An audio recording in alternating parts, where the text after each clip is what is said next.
అందరికీ నమస్కారం. నూతనంగా ఏర్పడిన కేంద్ర ప్రభుత్వంలో కేంద్ర మంత్రిగా పనిచేసే అవకాశం దక్కినందుకు చాలా ఆనందంగా ఉంది. మరి ఈ ఆనందానికి కారణమైనటువంటి ఎంతో మందికి నేను ధన్యవాదాలు తెలియజేసుకోవాల్సినటువంటి అవసరం ఉంది.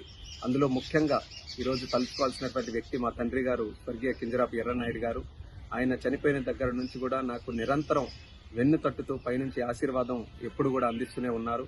అలాగే ముఖ్యంగా మరి నాన్నగారు చనిపోయిన దగ్గర నుంచి హక్కును చేర్చుకుని నాకు నిరంతరం గైడెన్స్, సపోర్ట్ అన్ని ఇస్తున్నటువంటి మా అధినాయకుడు నారా చంద్రబాబు నాయుడు గారు, అలాగే నాకు సోదరుడు భావంతో చూస్తున్నటువంటి మా లోకేష్ అన్న గారు, అలాగే పవన్ కళ్యాణ్ గారు, అలాగే మన నరేంద్ర మోదీ గారు, మరి ముఖ్యంగా మా బాబాయ్ అచ్చెన్నాయుడు గారు, మా కుటుంబ సభ్యులు, మా అమ్మ, అలాగే మా సతీమణి అందరూ కూడా ఎన్నో త్యాగాలు చేసి ఈరోజు నేను 3 సార్లు గెలవడానికి కారణమయ్యారు.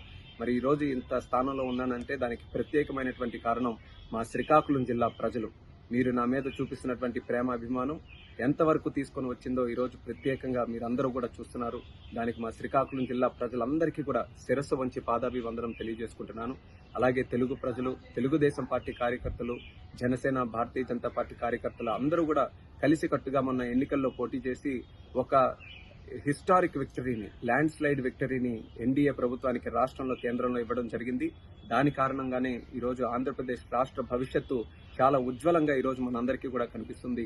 అందులో పనిచేసే అవకాశం ఈరోజు చంద్రబాబు నాయుడు గారి నేతృత్వంలో, మోదీ గారి నేతృత్వంలో మాకు కలగడం అనేది మా అదృష్టంగా భావిస్తున్నాం.